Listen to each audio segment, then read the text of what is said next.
போற விஷயம் நான் மறந்துடுவேன். ஆனா நீங்க சொல்லிட்டு போற விஷயத்தை ஞாபகத்துல வச்சிருக்கிற ஒருத்தர் இருக்கிறாரு, நினைவு நூல். God will remember you when you are faithful. நீங்கள் ஆண்டவருக்கு உண்மையாக இருப்பதை அவர் கேட்டார், கண்டார்.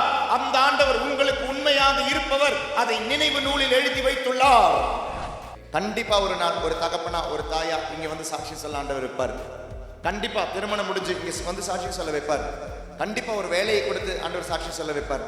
கண்டிப்பா பொருளாதாரத்தினுடைய வளர்ச்சி கொடுத்து ஆண்டவர் சாட்சி சொல்ல வைப்பார். ஆண்டவர் உங்ககிட்ட இருந்து கேட்கறது ஒன்னே ஒண்ணு, நீ நம்பிக்கைக்குரியவனாக இரு.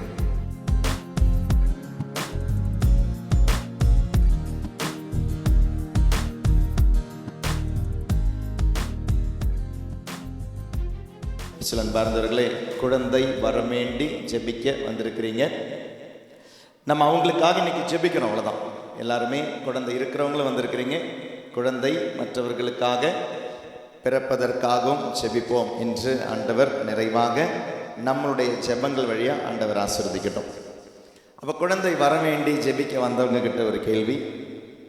அது கணவன் மனைவியாக வந்திருக்கலாம், இல்லை கணவன் மட்டும் வந்திருக்கலாம், மனைவி மட்டும் வந்திருக்கலாம், இல்லை பெற்றோர்கள் வந்திருக்கலாம், இல்லை மாமனார் மாமியார் யாராவது வந்திருக்கலாம். இவங்களுக்காக ஜெபிக்கிறீங்க. சப்போஸ் உங்களுக்கு ஒரு குழந்தை பிறந்துடுச்சு, நீங்கள் ஜெபிச்சு உங்களுக்கு ஒரு குழந்தை பிறந்துடுச்சு.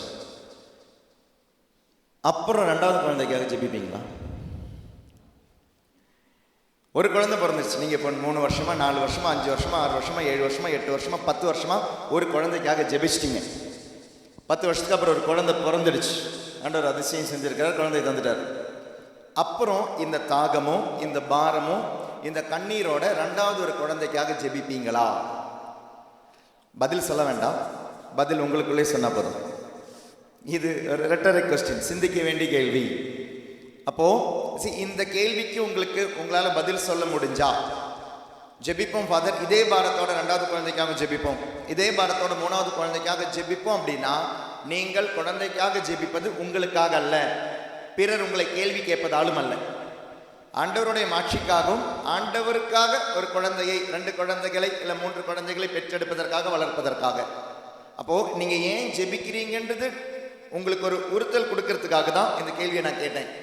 ஏன்னா இன்னைக்கு நிறைய பேருக்கு என்ன எல்லாரும் கேள்வி கேட்குறாங்க, உனக்கு ஏதாவது பிரச்சனை இருக்கா, நோய் இருக்கா, இல்லை ஏதாவது பிசிக்கலி வீக்காக இருக்கிறியா, இப்படி கேள்வி கேட்கறதுனால குழந்தைக்காக ஆசைப்படுறீங்களான்னு நான் கேட்குறேன். என்னுடைய கேள்வியினுடைய இந்த நோக்கம் அதுதான். எதுக்காக நீங்க இப்ப குழந்தைக்காக ஜெபிக்கிறீங்க?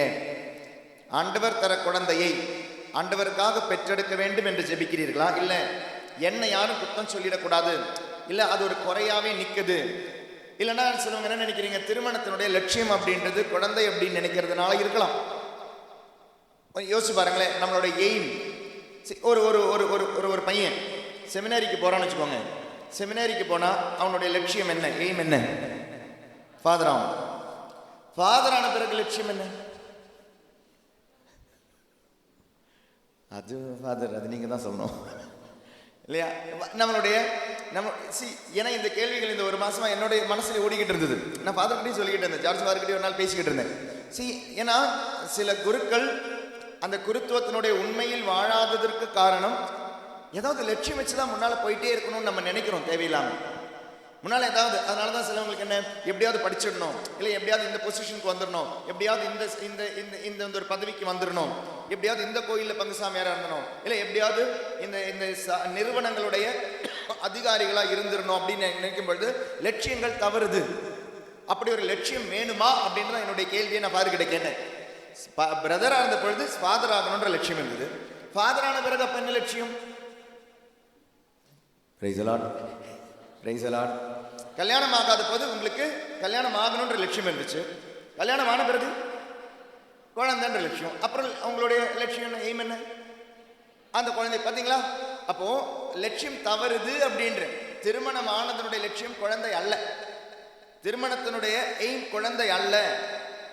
அப்ப இந்த 2 பிரச்சனையில மாட்டிக்கிட்டு இன்னைக்கு குழந்தைக்காக ஜெபிக்க வந்திருக்கிறீங்களா அப்படின்றதான் என்னுடைய கேள்வி. ஒண்ணு, மற்றவங்க என்ன குறை சொல்லக்கூடாது, அதனால எனக்கு ஒரு குழந்தை வேணும், திருமணத்தினுடைய நிறைவு அப்படின்றது குழந்தை அப்படின்னு நீங்க நினைச்சீங்கனாலும் இந்த ஜெபம் சில டைம் பலிக்காது. ஏன்னா உங்களுடைய நோக்கம் சரியல்ல, ஜெபத்தினுடைய நோக்கம் சரியல்ல. 2வது, என்னுடைய ஒரு குழந்தை ஆயிடுச்சு அப்போதும் அப்படின்னு நீங்க நினைச்சீங்கனாலும் உங்களுடைய நோக்கம் சரியல்ல. அதனால இன்னைக்கு ஜெபிக்கும் பொழுது குழந்தை வர வேண்டி ஜெபிக்கிறவங்க, இன்னைக்கு ஜெபிக்கும் பொழுது, ஆண்டவரே நீங்க கொடுத்தா நான் 3 குழந்தைகளையாவது பெற்றெடுத்துப்பேன், 4 குழந்தைகளையாவது பெற்றெடுத்துப்பேன். உங்களுடைய நம்பர் இன்னைக்கு ஃபிக்ஸ் பண்ணி ஜெபிச்சு பாருங்களேன். Praise the Lord. ஹல்லேலூயா. குழந்தைகள் இல்லாமல் இன்னைக்கு ஒரு குழந்தை கூட இல்லாமல் இன்னைக்கு வந்திருக்கிறவங்க, குழந்தை வர வேண்டி வந்தவங்க, நான் உங்களை சேலஞ்ச் பண்ணல, யோசிக்க வைக்கிறதுக்காக சொல்கிறேன். ஆண்டவரே 1ல் நான் நிறுத்த மாட்டேன், 2லையும் நான் நிறுத்த மாட்டேன். மினிமம் 3 குழந்தையாவது நான் பெற்றெடுப்பேன். மேக்சிமம் உங்களுடைய விருப்பம். Price the Lord. 4, 5, 6, 7, 8 உங்களுடைய விருப்பம். விசிலன் பார்ந்தவர்களே, குழந்தை வரம் வேண்டி ஜெபிக்க வந்திருக்கிறீங்க, அது ஒரு குழந்தைக்காக ஜெபிக்காதீங்கன்ற. அதில் ஒரு பாவம் இருக்குது, அதில் ஒரு சுயநலம் இருக்குது, அதில் ஒரு பாவம் இருக்குது, அதில் ஒரு சுயநலம் இருக்குது. ஒரு குழந்தைக்காக ஜெபிச்ச பிறகு ஒரு குழந்தை கிடைச்சிட்டிங்கன்னா நிறுத்திட்டீங்க அப்படின்னா நீங்கள் ஜெபிக்கிற ஜெபத்தினுடைய நோக்கம் தப்பாக இருக்கு. Price the Lord. அதான் யாக்கோபினுடைய நற்செய்தி, யாக்கோபினுடைய புத்தகம் ஜேம்ஸ் 4:3 எடுத்து வாசி வரங்களேன். யாக்கோபினுடைய புத்தகம் 4வது அதிகாரம் 3வது வசனம். யாக்கோபினுடைய புத்தகம் 4வது அதிகாரம் 3வது திருவசனம். நீங்கள் கேட்டாலும் ஏன் அடைவதில்லை? ஏனெனில் நீங்கள் தீய எண்ணத்தோடு கேட்கிறீர்கள். அப்ப அந்த எண்ணத்தை ஃபர்ஸ்ட் சரி பண்ணிடலாம். உங்களோட எண்ணம் நீங்க இப்ப ஃபிக்ஸ் பண்ணணும். நான் ஏன் இந்த குழந்தை வர வேண்டி ஜெபிக்கிறேன்? இயேசுவின் பார்த்தீங்களே, குழந்தை வரத்துக்காக மட்டும் சொல்லுங்க. இன்னைக்கு நம்ம மொத்தத்திலே வரத்திற்காக ஜெபிக்கிறோம். அது எந்த வரமா இருந்தாலும், இப்போ நீங்க டாக்கும் ஜென்ரலி வரமா தான் இருக்கும். ஆனா அது குழந்தை வரமும் நம்ம சேர்த்துக்கிறோம். பல வரங்கள் இருக்கலாம், பல வரங்களுக்காக வந்தவங்க இருக்கலாம். திருமண வரம், குழந்தை வரம், வேலை அப்படின்ற வரம், பொருளாதாரம், எல்லாமே ஒரு வரங்கள் தான். அந்த வரங்களை எப்படி பெறணும், அந்த வரங்களை எப்படி பயன்படுத்தணும்? Praise the Lord. அல்லேலூயா. பெறுவதும் பயன்படுத்துவதும் ஆண்டவருடைய மாட்சிக்காக இருக்க வேண்டும்.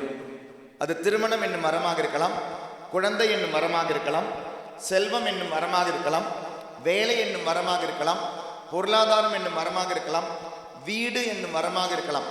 ஆண்டவருடைய மாட்சிக்காக பயன்படுத்த உங்களால் முடியுமா? அதான் கேள்வி. ஆண்டவருடைய மாட்சிக்காக தான் இந்த வரத்தை கேட்குறீங்களா, இல்லை உங்களுடைய சுயநலத்துக்காக இந்த வரத்தை கேட்குறீங்களா, இல்லை வேற யாராவது எனக்கு குத்தம் சொல்லிடக்கூடாது அப்படின்ற ஒரு வரத்துக்காக கேட்குறீங்களான்னு நீங்கள் உங்களுக்கு பதில் சொல்லி பாருங்க. போன நைட்டுஜலுக்கு இங்கே வந்திருந்தவங்க நைட்டுஜலெல்லாம் முடிஞ்சு வீட்டுக்கு போன பிறகு எனக்கு பெரிய ஒரு மெசேஜ் போட்டிருந்தாங்க. பெரிய ஒரு சாட்சியம். அது கண்டினியூஸாக இப்போ 8 வருடங்களாக நைட்டுஜலுக்கு வராங்க. இந்த கோவிட் டைமில் மட்டும் நைட்டுஜல் இல்லாததுனால அவங்க வரலை. நைட்டுஜல் என்னைக்கெல்லாம் இந்த முதல் சனிக்கிழமையில இங்கே நடந்திருக்கோம், 8 வருஷமாக தொடர்ந்து வரோம் ஃபாதர். தொடர்ந்து வரும்பொழுது அவ்வளோ ஆசீர்வாதங்கள் மாறி மாறி மாறி மாறி வந்துக்கிட்டு இருக்கு. ஃபஸ்ட்டு ஒரு கம்பெனியில் வேலை செஞ்சுக்கிட்டு இருந்தாங்க. அந்த கம்பெனியில் வேலை செஞ்சுக்கிட்டு இருந்தவங்க அந்த கம்பெனியோடைய ஷேர் ஹோல்டராக மாறினாங்க. அந்த ஷேர் ஹோல்டராக மாறினவங்க அதனுடைய பார்ட்னராக மாறினாங்க. அந்த பார்ட்னராக மாறினவங்களுக்கு இன்றைக்கி ஆண்டவர் நல்ல விதத்தில் அந்த அந்த அவங்களுடைய அந்த பொருளாதாரம் உயர்ந்தது. பொருளாதாரம் உயர்ந்து குடும்பத்தில் இன்னைக்கு நிம்மதி. கணவனும் மனைவியும் 2 பிள்ளைகள் இருக்கிறாங்க, ரொம்ப சந்தோஷமாக இருக்கிறாங்க. அவங்க பிள்ளைகளும் இன்னைக்கு ஆழமாக ஆண்டவருடைய அந்த தேடலுக்கு வந்துட்டாங்க. முன்னாலும் நைட்டுஜலுக்கு வரமாட்டாங்க, இப்போ அவங்க மெதுவாக வர ஆரம்பிச்சிருக்காங்க. இவ்வளோ நாள் அவங்களுக்கு இருந்த சின்ன ஒரு வீடு தான் இருந்தது. இன்னைக்கு அவங்களுடைய ஒரு வீடு பிளஸ்ஸிங், புது ஒரு வீடு ஆண்டவர் தந்திருக்கிறாரு. புது ஒரு வீடு, இந்த 4 பேருக்குமா சேர்ந்து பெரிய ஒரு வீடு தந்திருக்கிறாரு. அப்பா அம்மாவுக்கான ரூமும் கட்டியிருக்கிறாங்க. அப்போ போன சாட்டர்டே நைட்டுஜல் வந்திருந்த பொழுது அவங்க ஆல்ரெடி ஒரு பேரை முடிவு பண்ணிட்டு தான் வந்தாங்க அந்த வீட்டுக்கு. அப்போ அந்த 2வது பொண்ணு, அவங்க வீட்டில் அந்த 2வது பொண்ணு சொல்லியிருக்கிறான், அம்மா இப்போ நம்ம பேர் முடிவு பண்ண வேண்டாம், நீங்கள் நைட்டுஜலுக்கு போங்க, கண்டிப்பாக ஃபாதர் ஏதாவது இன்னைக்கு பேரை வெளிப்படுத்திக்கிட்டே இருப்பார், ஆண்டவர் உங்களுக்கு வெளிப்படுத்துவார், அதனால் இன்னைக்கு போங்க, இன்னைக்கு பிரசங்கத்தில் ஃபாதர் வழியாக கண்டிப்பாக ஆண்டவர் ஒரு பேரை கொடுப்பார், அந்த பேரை நம்ம வீட்டுக்கு போடுவோமா அப்படின்ட்டாங்க. பசங்க அம்மாவும் 2 பிள்ளைகளும் வந்திருக்காங்க. தியானம் அட்டன் பண்ணிகிட்டு இருக்கும்போது போன மாதம் இந்த நைட்டுஜலுக்கு இல்லை டிசம்பர் மாதம் நைட்டுஜலில் நான் முழுக்க சொல்லிக்கிட்டு இருந்த வார்த்தையை Nathaniel, Nathaniel, gift of God, Nathaniel, நத்தானியலுக்காக நன்றி சொல்லுங்க, நத்தானியலுக்காக நன்றி சொல்லுங்க. ஃபாதர் ஒரு தடவை இல்லை ஃபாதர், ஒரு 100 தடவை நீங்கள் அந்த வார்த்தையை சொல்லிக்கிட்டே இருந்தீங்க. எப்போ பிரசங்கத்திலையும் சொல்லிக்கிட்டு இருந்தீங்க, பூசையிலையும் சொன்னீங்க, ஆராதனையும் சொன்னீங்க. அடுத்த நாள் இன்விடேஷன் அனுப்புகிறாங்க, we are blessing our Nathaniel. praise the Lord. வீட்டுக்கு பேரே நத்தானியேல் தான் போட்டிருக்கிறாங்க. சாதாரண மனுஷனுக்கு அந்த பேரை போடுவோம், ஆனால் வீட்டினுடைய பேர் அவங்க நத்தானியேல் போட்டிருக்கிறாங்க. praise the Lord. அது ஒரு வரம். அந்த வரத்தை இன்னைக்கு எதற்காக பயன்படுத்துறாங்க? கடவுளுடைய மாட்சிக்காக. அப்ப குழந்தை வரம் வேண்டி ஜெபிக்கும் பொழுது இப்ப 8 வருஷம் 7 வருஷம் 10 வருஷம் சொல்லி சாட்சியம் சொன்னவங்க இருக்கிறீங்க. நீங்க யோசிச்சு பாருங்க, இந்த குழந்தையை பெற்றெடுத்துட்டீங்க, இனி இந்த குழந்தையை எப்படி வளர்க்க போறீங்க? யாருக்காக வளர்க்க போறீங்க? மார்க் நற்செய்தி 11:24. நீங்க ஜெபிக்கிறதுக்கு முன்னால அந்த வசனத்தையும் கடந்து போயிட்டு நம்ம டாக்கு கடந்து போவோம். மார்க் 11:24. ஆகவே உங்களுக்கு சொல்கிறேன், இறைவனை வேண்டும் பொழுது எவற்றையெல்லாம் கேட்பீர்களோ அவற்றை பெற்று விட்டீர்கள் என நம்புங்கள். அப்ப போதும். அப்போ இன்னைக்கு ஜெபிக்க வந்திருக்கிறீங்க, குழந்தை வர வேண்டியா இருக்கலாம், மற்ற எந்த வரமாக இருந்தாலும் தயவு செய்து பெற்று கொண்டீர்கள் என்று நம்புங்க. நம்பி ஜெபிங்க. அது எத்தனை வருஷமாக இருக்கட்டும். ஒரு முறை இங்கே வந்திருந்தவங்க ஒரு காரில் தான் வந்தாங்க. நான் இங்கே நின்றுட்டு இருந்தேன். ஒரு குழந்தையோட வந்தாங்க. வந்துட்டு சொன்னாங்க, ஃபாதர் நாங்கள் ரொம்ப வருஷங்களுக்கு முன்னால் இங்கே வந்திருக்கிறோம் ஃபாதர், எல்லாருக்கும் வந்திருக்கிறோம், ரொம்ப வருஷம் முன்னால். ஆனால் இங்கே வரத்துக்கு முன்னால் வந்தவங்க சொல்கிறாங்க, ஃபாதர் எங்களுக்கு, அவங்க கையில் ஒரு குழந்தை வச்சுருக்கிறாங்க. 18 வருஷத்துக்கு பிறகு ஒரு குழந்தை, 18 வருஷத்துக்கு பிறகு முதல் குழந்தை, ஐவிஎஃப் எல்லாம் கிடையாதுங்க, முதல் குழந்தை 18 வருஷத்துக்கு பிறகு அவங்களுக்கு பிறந்திருக்கு. சாட்சியம் சொல்ல வந்தோம் ஃபாதர் அப்படின்னு சொல்லிட்டு ரூம்ல வந்து சாட்சியம் சொல்லிட்டு போனாங்க. Praise the Lord, praise the Lord, hallelujah, hallelujah. அதனால ஆண்டவரால் இயலாதது எதுவும் இல்லை. அது பைபிளுடைய ஒரு வார்த்தை. அப்படின்னா உங்களுடைய வாழ்க்கையிலும் அது நிறைவேறும். கடவுளால் இயலாதது எதுவும் இல்லை அப்படின்னா உங்களுடைய வாழ்க்கையிலும் நிறைவேறும். அதனால தான் இந்த வசனத்தை முன்னாலே சொல்றேன் உங்ககிட்ட. இப்போ நம்ம வாசிச்ச மார்க் 11:24, எந்த வரம் வேண்டி இங்கே நீங்கள் வந்திருந்தாலும், குறிப்பா குழந்தை வரம் வேண்டி வந்திருக்கிறவங்களுக்காக நாங்கள் இன்னைக்கு ஜெபிக்கிறோம். நம்புங்க, இந்த ஜெபம் கேட்கப்படும். அடுத்த வருடம் நான் சாட்சியா நிற்பேன்னு நம்புங்க. ஒரு நோக்கத்தோட, எந்த நோக்கத்தோட? ஆண்டவருடைய பிள்ளைகளா என்னுடைய பிள்ளைகளை சாதாரணமாக பிளெஸிங் வரும்போது நான் சொல்லுவேன், யாராவது குழந்தைகளை பிளஸ் பண்ணுங்கன்னு சொல்லும் பொழுதும் குழந்தைக்காக ஜெபிக்காதீங்க, குழந்தைகளுக்காக ஜெபிங்கன்னு சொல்லி தான் உங்களுக்கு பிளஸ் பண்ணுறது உண்டு. குழந்தைக்காக ஜெபிக்காதீங்க, குழந்தைகளுக்காக ஜெபிங்க. ஆண்டவரே எனக்கு ஒரு குழந்தை இல்லை, எனக்கு குழந்தைகளை தாங்கன்னு ஜெபிங்க. இல்லைனா ஒரு சுயநலமான ஜெபமாக மாறிவிடும். லூக்கா நற்செய்தி 1ஆம் அதிகாரம் 6வது திருவசனம். அவர்கள் இருவரும் கடவுள் பார்வையில் நேர்மையானவர்களாக விளங்கினார்கள்.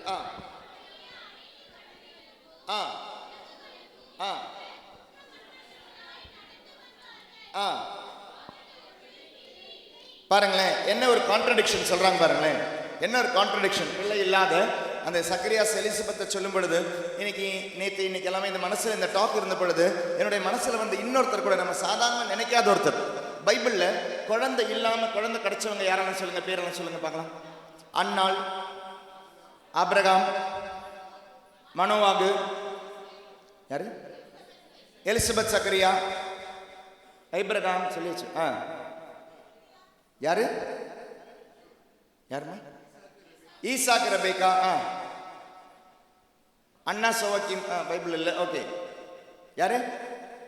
ராகேல். முடிஞ்சுச்சா?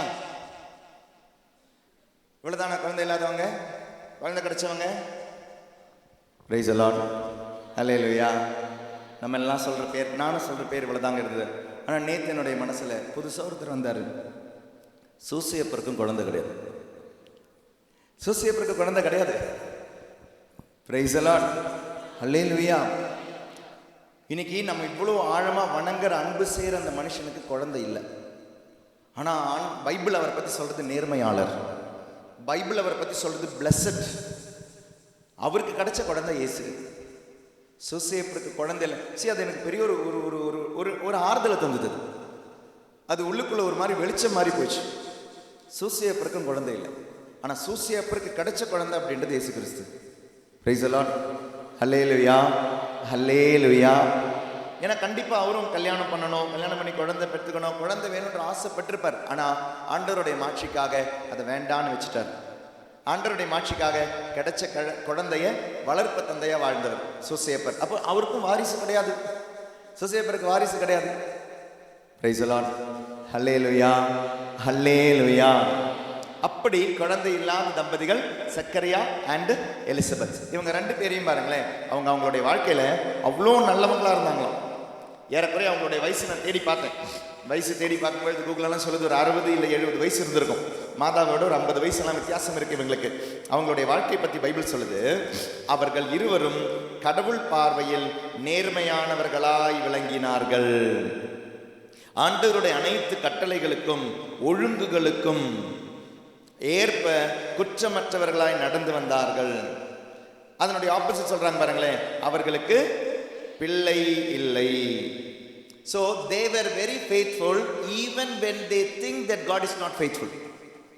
கடவுள் உலக முறைப்படி பார்த்தா கடவுள் அவர்களுக்கு நம்பிக்கைக்குரியவரா இல்லை. உலக முறைப்படி பார்த்தா கடவுள் அவர்களுக்கு நம்பிக்கைக்குரியவரா இல்லை. God was not faithful to them.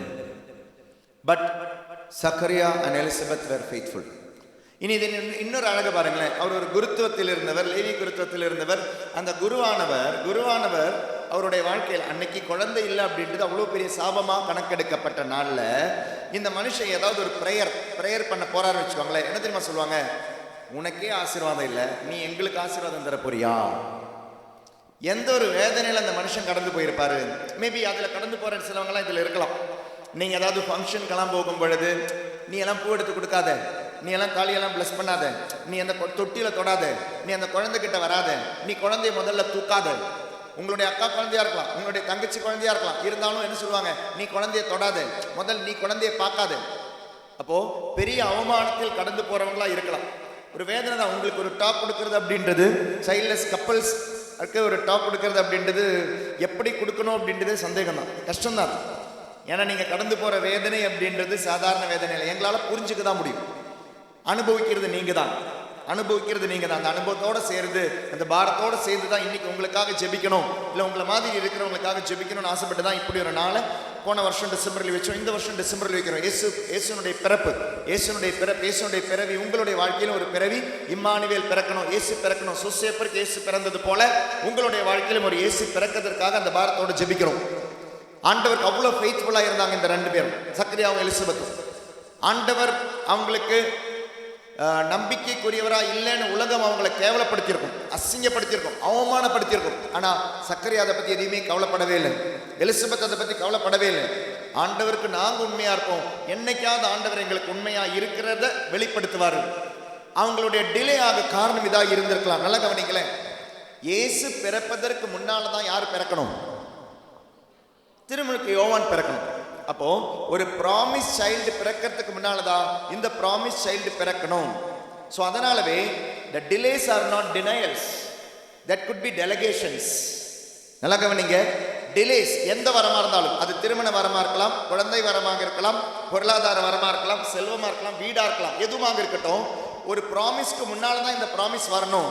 ஒரு வாக்கு தத்துவத்துக்கு முன்னால்தான் இந்த வாக்கு தத்துவம் வரணும்னா இந்த வாக்கு தத்துவம் லேட் ஆகிட்டே இருக்கு. ஏன் தெரியுமா? அந்த வாக்கு தத்துவத்துக்கு முன்னால்தான் இது வரணும். இயேசு பிறப்பதற்கு 6 மாசம் முன்னால்தான் வழியை தயாரிப்பவர் பிறக்கணும்னு பைபிள் இருக்கு, மலாக்கினுடைய புத்தகத்துல இருக்கு. அப்ப அந்த புத்தகத்தில் இருக்கிறது நிறைவேறணும்னா இயேசு பிறக்கணும். இயேசு பிறப்பதற்கு முன்னால்தான் இந்த ப்ராமிஸ் நிறைவேறணும்.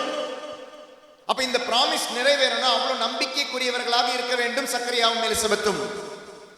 ரொம்ப ரொம்ப முக்கியம். உங்களுடைய வேதனையில, உங்களுடைய தோல்வியில, உங்களுடைய வறுமையில, உங்களுடைய இந்த கஷ்டங்கள்ல ஆண்டவருக்கு நம்பிக்கைக்குரியவராக இருப்பது ரொம்ப ரொம்ப ரொம்ப ரொம்ப கஷ்டம். ஆனா இருந்து பாருங்க, இருந்து பார்த்தா என்ன தெரியுமா கிடைக்கும்? எபிரேயருக்கு எழுதப்பட்ட திருமுகம் 11வது அதிகாரம் 11வது திருவசனம். நம்பிக்கையோட ஜெபிங்க, நம்பிக்கையோட ஜெபிங்க. இன்னைக்கு உலகம் பூரா இருக்கிறவங்களுக்காக நம்ம ஜெபிக்க போறோம். குழந்தை வர வேண்டி இருக்கிறவங்களுக்காக ஜெபிக்க போறோம். எபிரேயருக்கு எழுதப்பட்ட திருமுகம் 11வது அதிகாரம் 11வது திருவசனம்.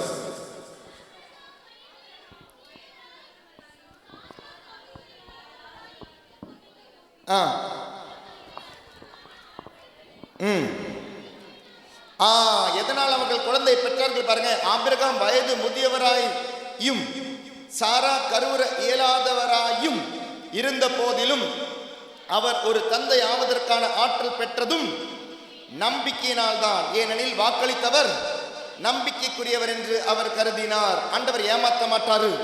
நீங்க நம்பிக்கைக்குரியவரா வாழ்ந்து பாருங்க. வேற எந்த மூட நம்பிக்கைகளுக்கும் போகாம, எந்த மந்திரவாதத்துக்கு போகாம, எந்த செய்வினைகளுக்கு போகாம, வேற எந்த கோயில்களுக்கும் போகாம, நீங்கள் வழிபடும் கடவுளுக்கு நீங்க உண்மையா இருந்து பாருங்க. மலாக்கியினுடைய புத்தகம் 3வது அதிகாரம் 16வது திருவசனம். மலாக்கியினுடைய புத்தகம் 3வது அதிகாரம் 16, 17 திருவசனங்கள்.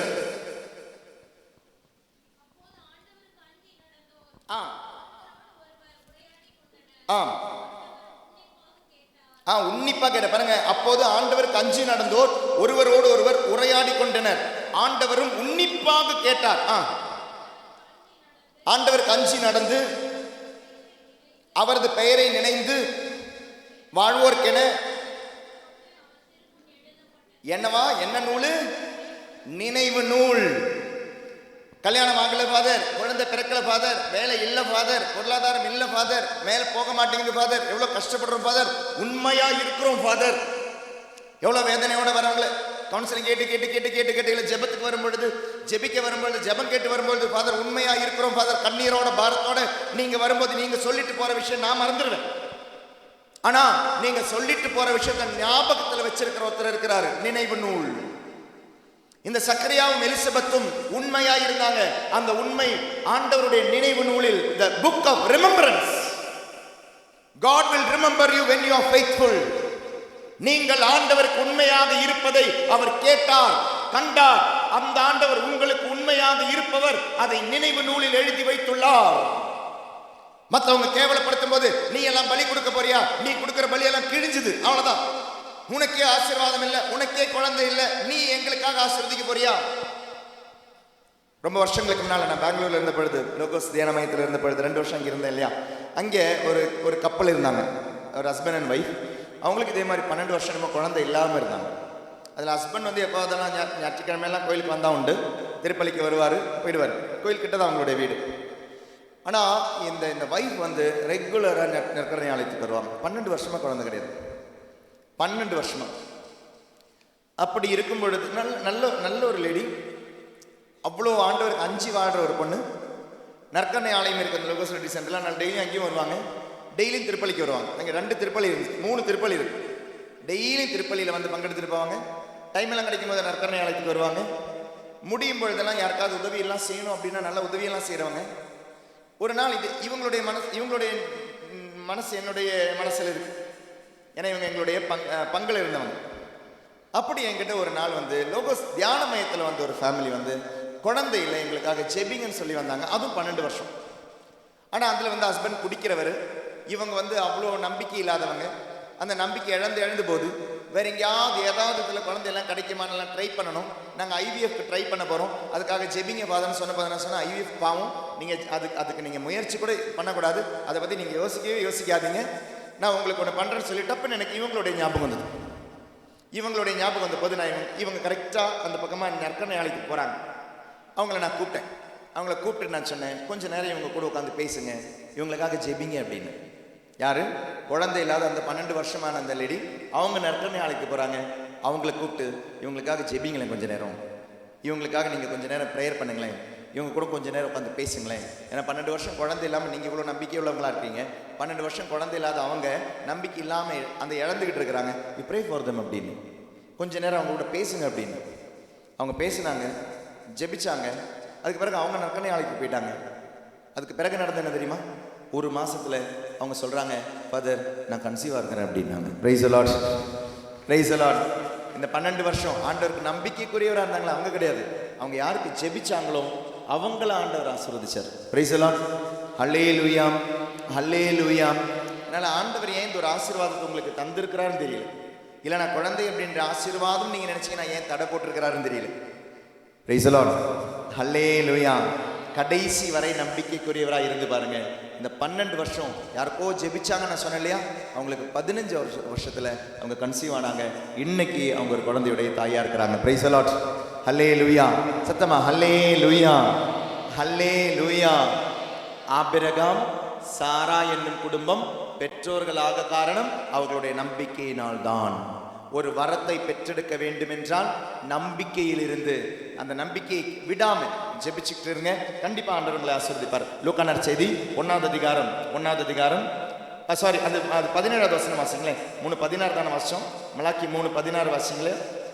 17, நான் செயலாற்றும் அந்நாளில் அவர்கள் எனது தனிப்பெரும் சொத்தாக இருப்பார்கள். யாரு? ஆண்டவருக்கு நம்பிக்கைக்குரியவங்க, ஆண்டவருடைய தனிப்பட்ட சொத்தாக இருப்பீங்க என்கிறார் படைகளின் ஆண்டவர். ஒரு தந்தை தமக்கு பணிவிடை செய்யும் மகனுக்கு கருணை காட்டுவது போல் நான் அவர்களுக்கு கருணை காட்டுவேன். 12 வருஷமா குழந்தை இல்லை, இன்னொருத்தருக்கு ஜெபிச்சு அவங்களுக்கு குழந்தையை கொடுத்தவங்க 15வது வருஷத்துல குழந்தையுடைய தாயா இருக்கிறாங்க. குழந்தைகளுடைய தாயா இருக்கும்போது ஆண்டவர் சொல்றாரு, நீ நம்பிக்கைக்குரியவளாக இருக்கும் பொழுது என்னுடைய நினைவு புத்தகத்தில் உன்னுடைய பெயர் இருக்கும். நான் உன் மீது இரக்கம் காட்டுவேன், கருணை காட்டுவேன். கண்டிப்பா ஒரு நாள் ஒரு தகப்பனா ஒரு தாயா இங்க வந்து சாட்சி சொல்ல ஆண்டவர் வைப்பார். கண்டிப்பா திருமணம் முடிஞ்சு இங்க வந்து சாட்சி சொல்ல வைப்பார். கண்டிப்பா ஒரு வேலையை கொடுத்து ஆண்டவர் சாட்சி சொல்ல வைப்பார். கண்டிப்பா பொருளாதாரத்தினுடைய வளர்ச்சி கொடுத்து ஆண்டவர் சாட்சி சொல்ல வைப்பார். ஆண்டவர் உங்ககிட்ட இருந்து கேட்கறது ஒன்னே ஒண்ணு, நீ நம்பிக்கைக்குரியவனாக இரு. Be faithful. You will know that I am faithful. It is not that I am not faithful to you. To know that I am faithful, you be faithful. நீ நம்பிக்கைக்குரியவனா இருந்தாதான் நான் நம்பிக்கைக்குரியவனா இருப்பேன் ஆண்டவர் சொல்லலை. நல்லா புரிஞ்சுக்கணும். நீ நம்பிக்கைக்குரியவனா இருந்தாதான் நான் நம்பிக்கைக்குரியவனா இருப்பேன்னு சொல்ல. நான் என்னைக்குமே நம்பிக்கைக்குரியவன் தான். ஆனா என்ன நீ புரிஞ்சுக்கணும் அப்படின்னா, நீ நம்பிக்கைக்குரியவனா இருந்து பாரு. ஒரு அப்பா ஒரு அம்மா குழந்தை என்னைக்குமே அன்பு செய்யறவங்க தான். ஆனா அந்த குழந்தை அப்பா அம்மாவை அன்பு செய்யணும்னா என்ன செய்யணும்? அது புரிஞ்சுக்கணும். எங்க அப்பா எங்க அம்மா என்னை அன்பு செய்யறவங்கன்னு புரிஞ்சுக்கிட்டாதான் இந்த குழந்தையால திருப்பி அன்பு செய்ய முடியும். அதே தான் நான் சொல்றேன். ஆண்டவர் நம்பிக்கைக்குரியவர். ஆனா அது உங்களுக்கு புரிஞ்சாதான் நீங்க ஆண்டவருக்கு நம்பிக்கைக்குரியவராக இருப்பீங்க. Price the Lord. சத்தமா ஹல்லேலூயா, ஹல்லேலூயா. லூக்கா நற்செய்தி 1ஆவது அதிகாரம் 18வது திருவசனம். சக்கரியா எப்ப கோயில்ல இருக்கிறாரு? நல்லவர் தாங்க, எல்லாம் கரெக்டா அந்த ஒழுங்குமுறைகள் எல்லாம் கடைபிடிக்கிறவர். அந்த கடைபிடிக்கிறவருடைய அந்த அந்த இடத்துல இப்போ வானதூதர் வரார். வானதூதர் வந்து அவருக்கு என்ன சொல்றாரு? சக்கரியா வானதூதரிடம், இது எப்படி நடைபெறும்?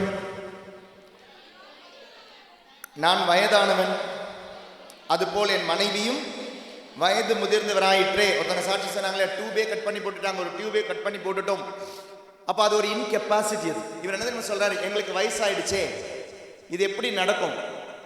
இவர் அவருடைய இன்கெப்பாசிட்டியை பத்தி சொல்லும் பொழுது, அவருடைய இயலாமையை பத்தி சொல்லும் பொழுது, டாக்டர் சொல்லிட்டாங்களே உங்களுக்கு இனி குழந்தை பிறக்காதுன்னு சொல்லிட்டாங்களே, வாய்ப்பில்லைன்னு சொல்லிட்டாங்களே, உங்களுடைய அந்த செமன் கவுண்ட் எல்லாம் கம்மி ஆயிடுச்சுன்னு சொல்லிட்டாங்களே, முடியாதுன்னு சொல்லிட்டாங்களே, இது எப்படி நடக்கும்?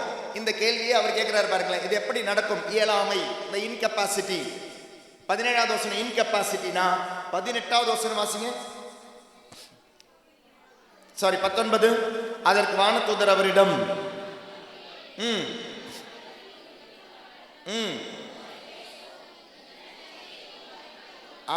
அதற்கு வானதூதர் அவரிடம், நான் கப்ரியேல்டா, உங்ககிட்ட பேசுறது யாரும் தெரியுமா? கடவுளின் திருமுன் நிற்பவன், உம்மோடு பேசவும் இந்த நற்செய்தியை உமக்கு அறிவிக்கவும் அனுப்பப்பட்டுள்ளேன். இதோ உரிய காலத்தில் நிறைவேற இருக்கும் என்னுடைய வார்த்தைகளை நீர் நம்பவில்லை, ஆதலால் அவை நிறைவேறும் வரை நீ பேச்சற்றவராயிருப்பீர், உம்மால் பேசவே இயலாது என்றார். அப்போ இவர் இன்கெப்பாசிட்டி பத்தி சொல்லும் பொழுது வானதூதர் சொல்றாரு, நீ கெப்பாசிட்டி இல்லாதவனா இருக்கலாம், கெப்பாசிட்டி இல்லாதவளாக இருக்கலாம், இயலாமை உனக்குண்டு. வானதூதர் சொல்வது உன்னுடைய இயலாமை, ஆனால் ஆண்டவருடைய capability. Your incapacity is where God's capacity and capability. ஆண்டவருடைய திறனை நம்பு. நான் கப்ரியேல். சில விஷயங்கள் உன்னால முடியாதுன்னு நீ நினைக்கிற இல்லையா? சில பசங்க சொல்லுவாங்க, படிக்கவே முடியல ஃபாதர். நிறைய சாட்சியங்கள் இந்த வருஷம் ஜூன் மாசம் ஜூலை மாசம்லாம் வந்தது. 10th ஸ்டாண்டர்ட்ல படிச்சுக்கிட்டு இருந்த பொழுது, இவ்வளவு நாள் படிச்சுக்கிட்டு இருந்த பொழுது நாங்க 250 300 மார்க்லாம் வாங்கணும் ஃபாதர். இன்கெப்பாசிட்டி. ரெட்டிட்டுக்கு வர ஆரம்பிச்சோம் ஃபாதர், பைபிளை வாசிக்க ஆரம்பிச்சோம் ஃபாதர், மனப்பாடம் செய்ய ஆரம்பிச்சோம் ஃபாதர். இப்படி மனப்பாடம் செய்ய ஆரம்பிச்ச பொழுது பைபிள் வசனத்தை எழுத ஆரம்பிச்சோம் ஃபாதர், நம்ப ஆரம்பிச்சோம் ஃபாதர். 500க்கு 450 மார்க், 500க்கு 470 மார்க், 500க்கு 400க்கு மேல மார்க் வாழ்க்கையில கிடைச்சதே இல்லை ஃபாதர். உன்னுடைய இன்கெப்பாசிட்டி. ஆண்டவரை நீங்க நம்பும் பொழுது you know the capability of God. எல்லா வரங்களுக்கும் அதனுடைய உறைவிடம் என்பது ஆண்டவர் மீது உள்ள நம்பிக்கை. எல்லா வரங்களும், அது திருமண வரமோ குழந்தை வரமோ, நீங்கள் நம்பிக்கைக்குரியவராக இருங்கள். ஆண்டவருடைய நினைவு புத்தகத்தில் எழுதப்படுவீர்கள். ஆண்டவர் உங்கள் மீது இரக்கம் காமிப்பார். கடைசி வரை நம்பிக்கையா இருக்கிறது ரொம்ப கஷ்டம்தான். கடைசி வரை, இறுதி வரை. அப்படி ஒரு வசனம் இருக்குல்ல எபிரேயர்ல 4:13 3:14 நினைக்கிறேன். எபிரேயர் 3:14. அதேதான். தொடக்கத்தில் நாம் கொண்டிருந்த திட நம்பிக்கையை இறுதி வரை உறுதியாக பற்றி கொண்டிருந்தால் நாமும் கிறிஸ்துவின் பங்காளிகளாவோம். எப்படி? தொடக்கத்தில் இருந்த நம்பிக்கை, கல்யாணமான போது இருந்த நம்பிக்கை. அப்போ உங்களுக்கு தெரியவே தெரியாது, நீங்க நினைச்சே பார்க்கல. உங்களுக்கு இப்படி ஒரு வேதனை வரும் நீங்க நினைச்சு பார்த்துருக்க மாட்டீங்க. 1 வருஷம் வரை காத்திருந்தீங்க, எப்படியாவது குழந்தை பிறக்கும் நீங்க நினைச்சுக்கிட்டு இருந்தீங்க. 2வது வருஷம் ஆகும்பொழுது மெதுவாக ஆளுங்க கேள்வி கேட்க ஆரம்பிச்சாங்க, உள்ளுக்குள்ள பயம் வர ஆரம்பிச்சிச்சு. 3வது வருஷம் ஆகுது, 4வது வருஷம் ஆகுது. அப்பதான் யாரோ சொன்னாங்க, அந்த கோயிலுக்கு வந்து பாருங்களேன், இந்த கோயிலுக்கு வந்து பாருங்களேன், அங்கே போய் கயிறு கட்டி பாருங்களேன், இங்கே அந்தோனியார் கோயிலுக்கு வந்து பாருங்களேன், அங்கே அந்த மாதா கோயிலுக்கு போய் பாருங்களேன். என்னாக்கு தெரியுமா, அந்த ஒரு குழந்தைக்காக அவ்வளோ அலைஞ்சிங்க. ஒவ்வொரு கோயில போனதெல்லாம் அந்தோனியார் கோயிலாக இருக்கலாம், மத கோயிலாக இருக்கலாம், யூதா ததேவு கோயிலாக இருக்கலாம். இன்னைக்கு ஒரு மாதிரி டயர்டாக வந்துட்டீங்க. இவ்வளோ ஜெபிச்சிட்டோம், எங்கேயுமே கிடைக்கல. இனி சாத்தான் உங்களை அடுத்த சோதிப்பான். அடுத்த ஸ்டெப்புக்கு நீ போ, எப்படியாவது குழந்தை வாங்கிக்கணும், எப்படியாவது குழந்தை, பிடிவாதமாக குழந்தைய வாங்கிக்கணும், ஆண்டவர் கொடுக்காத குழந்தைய எப்படியாவது வாங்கிக்கணும்னு சொல்லி அடுத்த ஸ்டெப்புக்கு தாங்க. நம்பிக்கையிலிருந்து மூட நம்பிக்கைக்கு போகும்போது வசனம் சொல்லுது, தொடக்கத்தில் இருந்த நம்பிக்கை இறுதி வரை உங்களால அந்த நம்பிக்கையில் இருக்க முடியுமா? தொடக்கத்தில் இருந்த நம்பிக்கை ரொம்ப அழகான வசனம் இல்லையா? தொடக்கத்தில் நாம் கொண்டிருந்த திட நம்பிக்கை, சாதாரண நம்பிக்கை கிடையாது, திட நம்பிக்கையை இறுதி வரை உறுதியாக பற்றி கொண்டிருந்தால் நாமும் கிறிஸ்துவின் பங்காளிகளாவோம். இனி குழந்தை இல்லாத பொழுது, குழந்தை பிறக்காத போது அடுத்த பிரச்சனை வர்றது, மற்றவங்க சொல்றாங்களோ இல்லையோ, நடுவில் வேற பிரச்சனைகள் வரலாம். யாரு? கணவன் மனைவிக்கு உள்ள பிரச்சனை வரலாம், ஹஸ்பண்ட் அண்ட் ஒய்ஃபுக்குள்ள பிரச்சனை வரும். மற்றவங்க தான் சொல்றாங்க அப்படின்னா, இந்த கணவனும் மனைவியும் எனக்கு குழந்தை இல்லை அதனால எனக்கு நீ வேண்டாம். அதுவும் குறிப்பாக எங்கேயாவது சப்போஸ் இன்னைக்காவது அட்லீஸ்ட் டாக்டர்ஸாவது சொல்லுவாங்க, கணவனுடைய கையில் தான் பிரச்சனை இருக்கு, இல்லை மனைவியினுடைய கையில் தான் பிரச்சனை இருக்குன்னு. முன்னால பிரச்சனையே யார்கிட்ட தான்? சயின்ஸ் வளர்றதுக்கு முன்னால, ஸ்கேனிங் எல்லாம் வளர்றதுக்கு முன்னால, இந்த மாதிரி டெஸ்டிங் எல்லாம் வளர்றதுக்கு முன்னால, குழந்தை பிறக்கினாலே பிரச்சனை யாரு? மனைவி தான், பொண்ணு தான். பரவாயில்ல, அங்கிருந்து ஒரு ஸ்டெப் வளர்ந்தது சயின்ஸினுடைய உதவியால, தேங்க்ஸ் டு சயின்ஸ். அதனால இன்னைக்கு பிரச்சனை இங்கேயே யாருக்குனாவது தெரியுது, அட்லீஸ்ட் அந்த ட்ரீட்மெண்டாவது கொடுக்க முடியுது. இல்லைன்னா எப்பவுமே பெண்ணுக்கு தான் அதனுடைய பிரச்சனை, குழந்தை பிறக்கலனா. ஆனா குழந்தை பிறந்தா ஆசீர்வாதம் யாருது? இனிஷியல் யார்? யாருடைய இனிஷியல்? அப்பானுடைய இனிஷியல். இனி சண்டை போடுங்க போய் வீட்டுக்கு போய். யோ, உன் இனிஷியலை நான் வச்சிருக்கேன், ஃபாதர் இன்னைக்கு தான் சொன்னார், இப்போதான் எனக்கே அறிவு வருது. இல்லை, நான் பெத்தெடுத்தேன், 10 மாசமா பெத்தெடுத்து கஷ்டப்பட்டு பெத்தெடுத்து இனிஷியல் யாருக்கு வச்சிருக்கிறேன்? பிரைஸ் தி லார்ட், அல்லேலூயா, அல்லேலூயா. குழந்தை பிறந்தா எனக்கு இனிஷியல், குழந்தை பிறக்கலன்னா பிரச்சனை உனக்கு. 2 பேர். Very good. எங்களுக்கு தெரிஞ்ச ஒரு ஃபாதர், அவர் ஒரு தலசேரி டைசிஸ். அவர் வந்து அவருடைய பேருக்கு பின்னால் அவங்க அம்மாவோட பேரை சேர்த்து வச்சிருக்கிறார். Price the Lord, praise the Lord.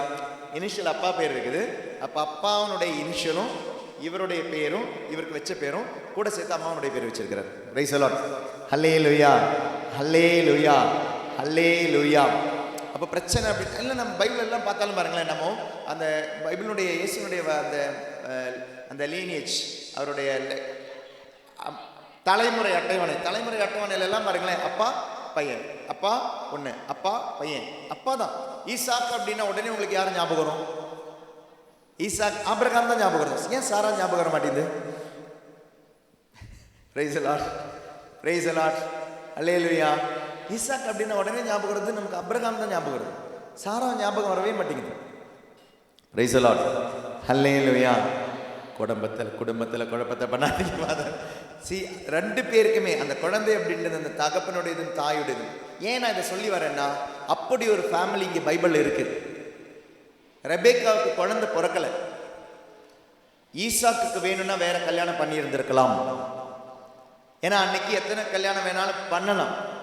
அப்படி ஒரு வாய்ப்பு இருந்தும் ஈசாக்கு ரெபேக்காவுக்காக ஜெபித்தான், ஜெபித்து குழந்தையை பெற்றெடுத்தான். அப்படிப்பட்ட ஒரு ஹஸ்பண்ட் வேற கல்யாணம் பண்ண வாய்ப்பு இருந்தும், ஆனால் அந்த திருமணங்கள் எதுவுமே செய்யாம, மல்டிபிள் வைஃப்ஸ் வைக்கலாம், ஆனால் அது எதுவுமே இல்லாம அவன் நம்பிக்கைக்குரியவனாக இருந்தான்.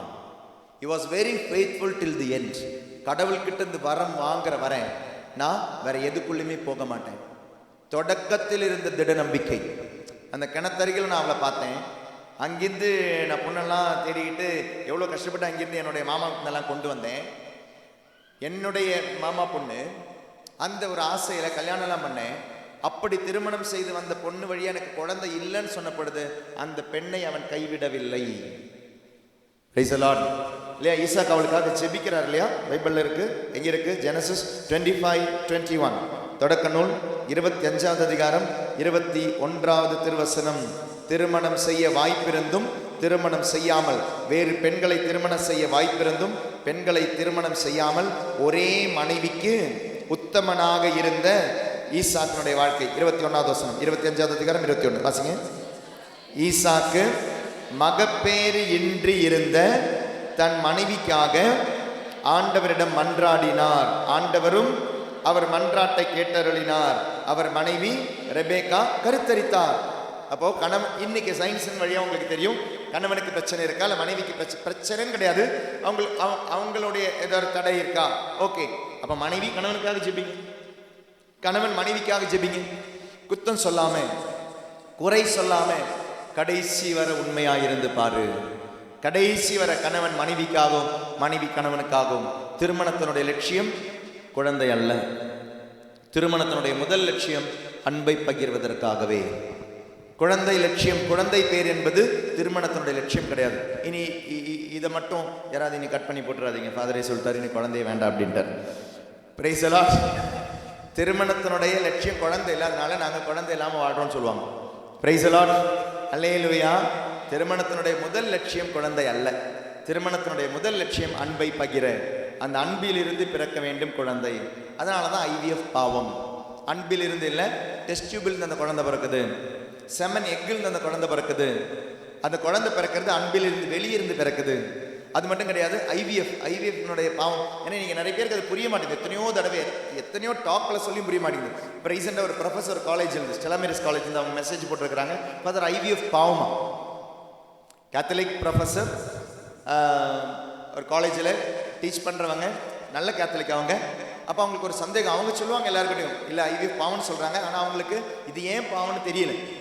இத்தனைக்கும் ஒரு காலேஜில் அங்கேயும் சயின்ஸ் டிபார்ட்மெண்ட்டாலாம் இருக்கும், அங்கேயும் பயாலஜி டிபார்ட்மெண்ட் இருக்கும். ஆனால் அவங்களுக்கு புரிய மாட்டேங்குது ஏன் ஐவிஎஃப் பாவம். ஐவிஎஃப் பாவம் காரணம் அந்த ஐவிஎஃப் ஒரு குழந்தையினுடைய தாயாக, தந்தையாக, தகப்பனாக நீங்கள் மாறுவதற்கு எத்தனை குழந்தைகளை உருவாக்கி வைக்கிறீங்க, எவ்வளோ ஜைகாட்ஸ் உருவாக்கி வைப்பாங்க. அதிலிருந்து ஒன்னே ஒன்று தான் அம்மாவுக்கு கொடுக்குறாங்க, இல்லை 2 கொடுப்பாங்க. அவன் மிச்சம் 3 குழந்தைகள், அந்த மிச்சம் 3 கருக்கள் இந்த 2 அம்மாவுக்கு வைக்கிறாங்க. அதில் ஏதாவது ஒன்று குழந்தையாக, இல்லை சில 2மே குழந்தையாகுதுன்னு வச்சுக்கோங்க.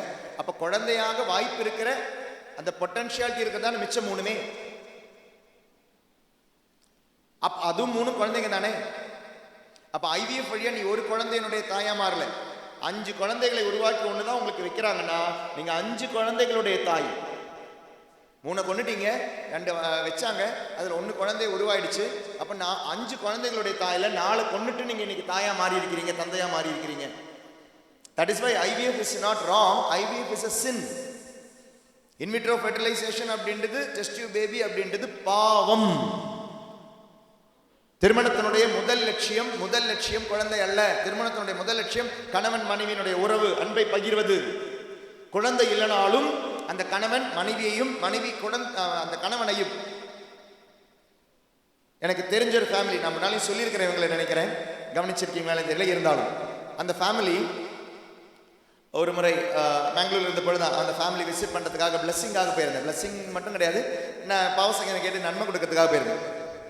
கல்யாணமான 3வது மாதம் வைஃப் பேரலைஸ்ட் ஆயிட்டாங்க. அவங்களுடைய ஸ்பைனல் கார்டு என்னமோ ப்ராப்ளம் வந்து வைஃப் பேரலைஸ் ஆயிட்டாங்க, தளர்ந்து போச்சு, படுத்த படுக்கை ஆயிட்டாங்க. எவ்வளோ ஹாஸ்பிட்டல் போனாங்க, எவ்வளோ சிகிச்சை எல்லாம் பார்த்தாங்க. ஆனால் அந்த 3 மாசத்துல பிறகு விதின் 1 இயர்ல டாக்டர் சொல்லிட்டாங்க, இல்லை இவங்க எழுந்து நடக்க மாட்டாங்க, இவங்களால் இனி மனைவி அப்படின்ற அந்த பதவியில வாழ முடியாது, தாம்பத்திய உறவு அவங்களால வைக்க முடியாது, அதனாலவே உங்களுக்கு இனி ஒரு குழந்தை பிறக்க வாய்ப்பே கிடையாது. எங்க கல்யாணமாய் 3வது மாசத்துல பேரலைஸ் ஆயிட்டாங்க. கல்யாணமான 3வது மாசம் எப்படி இருந்திருக்கும் அந்த பையனுக்கு யோசிச்சு பாருங்க. 1 வருஷத்துக்கு பிறகு முடிவாயிடுச்சு, குழந்தை பிறக்காது, தாம்பத்திய உறவு முடியவே முடியாது அப்படின்ட்டாங்க. டாக்டர் சொல்லிட்டாங்க முடியவே முடியாது, no possibility for a child. அப்படி இருந்த பொழுதுதான் இந்த பொண்ணே சொல்லிட்டா, ஏங்க நீங்க என்ன தலையில கட்டிக்கிட்டு நிக்கணும், என்ன நீங்க டைவர்ஸ் அப்ளை பண்ணுங்க, நான் உங்களுக்கு டைவர்ஸ் கொடுக்குறேன். இந்த தளர்ந்து போன பொண்ணு, பேரலைஸ் ஆன பொண்ணு சொல்ல, நீங்க நிம்மதியா போய் வாழுங்க, நீங்க சின்ன பையன் தானே, உங்களுக்கு வேற கல்யாணம் நடக்கும்ல, சின்னவர் தானே, உங்களுக்கு வேற ஆள் கிடைக்கும்ல, அதனால நீங்க டைவர்ஸ் அப்ளை பண்ணுங்க, நான் கொடுக்குறேங்க உங்களுக்கு டைவர்ஸ், எங்க அப்பா அம்மா பார்த்துக்கிட்டோம். மாமனாரும் மாமியாரும் சொல்லிட்டாங்க இந்த மனுஷங்கிட்ட, தம்பி நீங்க எங்கேயா போய் வேற யாராவது கல்யாணம் பண்ணி வாழ்ந்துக்கோங்க, என் பொண்ணால இனி ஒரு குழந்தையை பெற்றெடுக்க முடியாது, அந்த தாம்பத்திய உறவு முடியாது, ஒரு மனைவியாக வாழ முடியாதனால நீங்கள் டைவர்ஸ் பண்ணுங்க, தைரியமாக பண்ணுங்க, எனக்கு பிரச்சனையே கிடையாது, நாங்கள் எங்களுடைய பொண்ணை பார்த்துக்குறோம் அப்படின்ட்டாங்க. அந்த பையனை தெரியுமா சொன்ன? அதுக்கு பதில் அவன் சொன்னா, மனைவி கிட்டையும் சொன்னான், அவளுடைய அப்பா அம்மா கிட்டையும் சொல்றான், இதுவே 3வது மாசம் நான் விழுந்திருந்தேன்னா நீங்க என்ன பண்ணியிருப்பீங்க? அவ படுத்த படுக்கையாயிட்டா, அதனால என்னை விட்டு போயிடுங்க அப்படின்றீங்க. சப்போஸ் 3வது மாசம் நான் படுத்த படுக்கையா மாறி இருந்தேன்னா நீங்க என்னை விட்டு போகணும்னு நான் யோசிச்சிருப்பேனா, நினைச்சிருப்பேனா, ஆசைப்பட்டிருப்பேனா?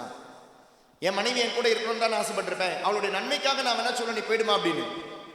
அப்போ 3வது மாசம் படுத்த படுக்கையா நான் மாறி இருந்தேன்னா நீ என்னை விட்டு போயிருப்பியான்னு அவகிட்ட கேட்டான். இல்லைங்க, போக மாட்டேன், நானும் உன்னை போக மாட்டேன், விட மாட்டேன், நான் உன்னுடைய பலிப்பீடத்துக்கு முன்னால நான் உன்னை மனைவியா ஏற்றெடுத்தேன்.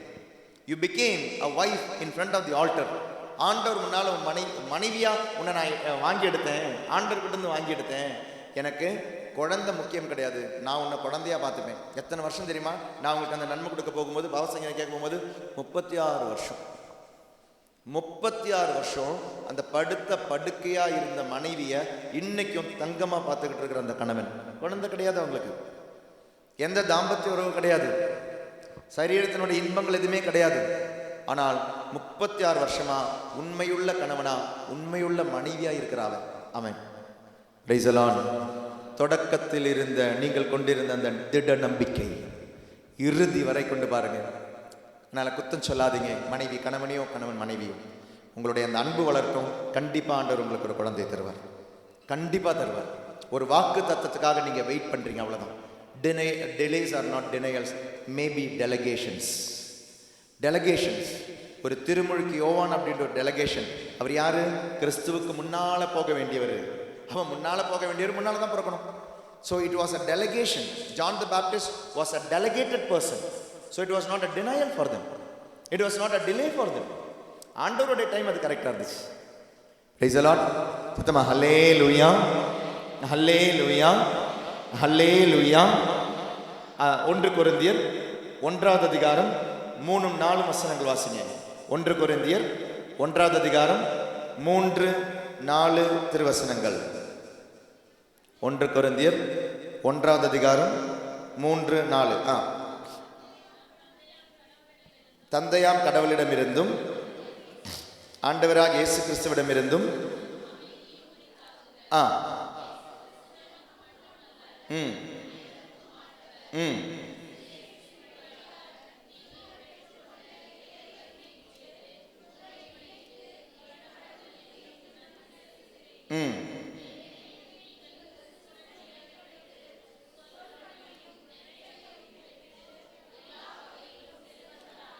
Praise the Lord. Hallelujah, hallelujah, hallelujah, hallelujah. சங்கீதம் 37வது அதிகாரம் 4, 5, 6, 7. சங்கீதம் திருப்பாடல் 37வது அதிகாரம். நிலுங்க நான் எடுத்துறேன், அப்போ எனக்கு ஈஸியாக இருக்கும். திருப்பாடல் 37 4வது அதிகாரம் 4வது வசனம் 5, 6, 7. ஆண்டவரிலே மகிழ்ச்சி கொள், உன் உள்ளத்து விருப்பங்களை அவர் நிறைவேற்றுவார். உன் வழியை ஆண்டவரிடம் ஒப்படைத்து விடு, அவரையே நம்பியிரு, அவரே உன் சார்பாக செயலாற்றுவார். உன் நேர்மையை கதிரொளி போலும் அவர் விளங்க செய்வார். ஆண்டவர் முன் அமைதியாயிரு, அவருக்காக பொறுமையுடன் காத்திரு. தாம் செய்பவற்றில் வெற்றி காண்போரையும் சூழ்ச்சிகள் செய்வோரையும் கண்டு எரிச்சல் கொள்ளாதே. அப்போ யாரில் காத்திரு, யாரில் அமைதியாயிரு, யாரில் மகிழ்ச்சியாயிரு? ஆண்டவரில் அமைதியாயிரு, ஆண்டவரில் காத்திரு. சில வசனங்களை சொல்றேன், இந்த வசனங்களை மட்டும் வாசிப்போமா? சில வசனங்கள் 2 கொரிந்தியர் 12வது அதிகாரம் 2 கொரிந்தியர் 12வது அதிகாரம். இந்த வசனங்களை நம்ம திரும்ப ஆராதனைக்கு ரிப்பீட் பண்ணுவோம். குழந்தை இல்லாதவர்களுக்காக ஜெபிப்போம். மிஷல் அன்பார்ந்தவர்களே, இந்த அட்வர்டைஸ்மெண்ட்டே நம்ம அன்றைக்கி போட்டது குழந்தை இல்லாதவர்களுக்கு வேண்டிய அல்ல, ப்ராமிஸ் ஆஃப் சைல்டு. அப்போ 1வது குழந்தை இருக்கிறவங்க 2வது குழந்தைக்காக ஜெபிங்க, 2வது குழந்தை இருக்கிறவங்க 3வது குழந்தைக்காக ஜெபிங்க. குழந்தை வர வேண்டி ஜெபிப்போம். 12வது அதிகாரம் 9, 10 திருவசனங்கள்.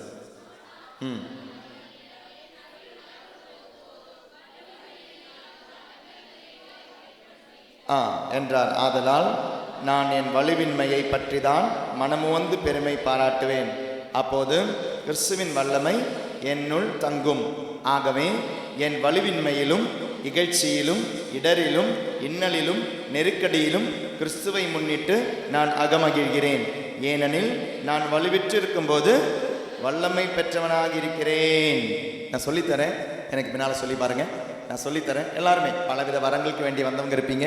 குறிப்பாக குழந்தை வரம் வேண்டி, இல்லை திருமணம் வரம் வேண்டி நான் சொல்லித்தரேன். எனக்கு பின்னால் சொல்லுங்கள். உங்களுக்கு ஒரு வலுவன்மை இருக்குது, உங்களுக்கு ஒரு இன்கெப்பாசிட்டி இருக்குது. ஆனால் ஆண்டவருடைய கேப்பபிலிட்டியை, ஆண்டவருடைய கெப்பாசிட்டியை மறக்காமல் இந்த வசனம் நான் சொல்லித்தரேன். எனக்கு பின்னால் சொல்லுங்கள். சில நோயாளிகள் இருக்கலாம், இதில் கேன்சர் நோயாளிகள் இருக்கலாம், பிரச்சனை இருக்கிறவங்க இருக்கலாம். ஆண்டவரிடம் ஒப்பு கொடுத்து சொல்லித்தரும் இந்த வார்த்தையை எனக்கு பின் சொல்லுங்கள். ஆனால் அவர் என்னிடம், என் அருள் உனக்கு போதும், ஏனெனில் வலுவின்மையில்தான் என் வல்லமை நிறைவாய் வெளிப்படும் என்றார். ஆதலால் நான் என் வலுவின்மையை பற்றிதான் மனமுவந்து பெருமை பாராட்டுவேன். அப்போது கிறிஸ்துவின் வல்லமை என்னுள் தங்கும். ஆகவே என் வலுவின்மையிலும் இகழ்ச்சியிலும் இடரிலும் இன்னலிலும் நெருக்கடியிலும் கிறிஸ்துவை முன்னிட்டு நான் அகமகிழ்கிறேன். ஏனெனில் நான் வலுவிற்றிருக்கும் போது வல்லமை பெற்றவனாக இருக்கிறேன். ரோமியர் எழுதிய திருமுகம் எடுப்போம். 8வது அதிகாரம்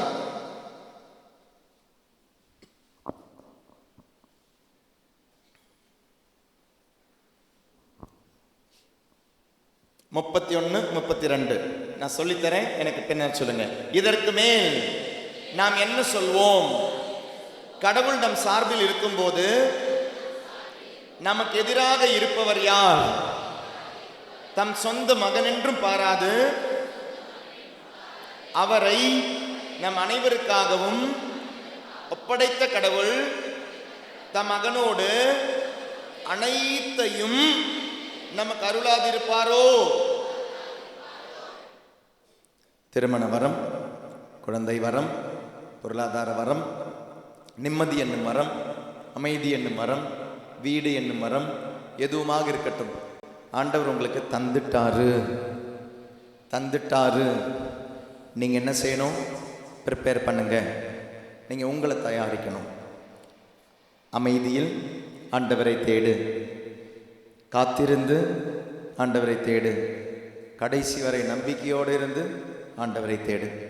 அதனால தான் இந்த சாட்சியங்களை நான் முன்னால் சொல்ல வச்சேன். 7 வருஷம், 8 வருஷம், 10 வருஷம் எவ்வளோ வேதனை அனுபவிச்சுட்டு போயிருந்திருப்பாங்க. அந்த வேதனையுடைய நிறைவு இன்னைக்கு ஆண்டவர் அந்த ஒரு குழந்தையை தந்திருக்கிறாரு. இனி அவங்க 2வது குழந்தைக்காக ஜெபிக்கணும். சாட்சி சொல்லிட்டு போனோம். எல்லாருமே 2வது குழந்தைக்காக ஜெபிங்க. முதல் குழந்தைக்கு என்ன விதத்தில் ஜெபிச்சிங்களோ அதே மாதிரி 2வது குழந்தைக்காக ஜெபிங்க. 2வது குழந்தை பிறந்த பிறகு எந்த பாரத்தோட 2வது குழந்தைக்காக ஜெபிச்சிங்களோ 3வது குழந்தைக்கும் அதே பாரத்தோட ஜெபிங்க. Minimum 3 price the Lord. Maximum உங்களுக்கு எவ்வளோ வேணாலும். நீங்கள் நினைக்காதீங்க, ஃபாதர் எனக்கு பொருளாதாரம் இல்லை, கவலைப்படாதீங்க. நீங்கள் முதல் குழந்தைய பெற்றெடுக்கும் பொழுது ஆண்டவர் உங்களுக்கு வேலை தருவார். Price the Lord. 2வது குழந்தையை பெற்றெடுக்கும் பொழுது ப்ரமோஷன் தருவார். Price the Lord. 3வது குழந்தையை பெற்றெடுக்கும் பொழுது மேனேஜராக மாறுவீங்க. Price the Lord. 4வது குழந்தையை பெற்றெடுக்கும் பொழுது ஓனர் நடக்கலாங்க. உங்களுக்கு தேவையான பொருளாதாரம் அவர் தருவார். நீங்கள் பொருளாதாரம் இல்லைன்னாலாம் சொல்லாதீங்க. அதனால குழந்தைய பெற்றெடுக்காமல் இருக்காதீங்க. அதனால மினிமம் 3 எடுத்து பாருங்க, மேனேஜர் ஆகிடுவீங்க. ஜென்ரல் மேனேஜர் ஆகணும்னா என்ன பண்ணோம்? ஓனர் ஆகணும்னா என்ன பண்ணணும்? இன்னைக்கு நிறைய பேர் ஓனராக இல்லை. ஏன் தெரியுமா? ஒன்று நிறுத்திட்டீங்க. அதனால தான் இன்றைக்கும் கூலிக்கு வேலை பண்ணிக்கிட்டு இருக்கிறீங்க. 2 நிறுத்திட்டீங்க. அதனால தான் இன்றைக்கும் ஒவ்வொரு எங்கேயாவது வேலைக்காக அலைஞ்சிக்கிட்டு இருக்கீங்க. உங்களுக்கு மட்டும் 4 குழந்தை 5 குழந்தை இருந்துன்னு வச்சுக்கோங்களேன், இன்றைக்கி நீங்கள் எல்லாம் ஓனராக இருந்திருப்பீங்க. Price the Lord. நான் சும்மா ஜோக்குக்காக சொல்லுங்க, நான் உண்மையாக சொல்கிறேன். உங்களுக்கு தேவையான பொருளாதாரம் அப்பாவுக்கு தெரியும் உனக்கு என்ன வேணும்னு. நீங்கள் வேண்டாண்டீங்க, குழந்தை வேண்டாண்டீங்க. ஆண்டவர் சொன்னார் குழந்தை வேண்டாம். அப்போ ஏன் உனக்கு பணம் போதும் இவ்வளோ பொருளாதாரம் போதுன்ட்டு. அதனால தான் இன்றைக்கி கஷ்டப்பட்டுக்கிட்டு இருக்கிறீங்க.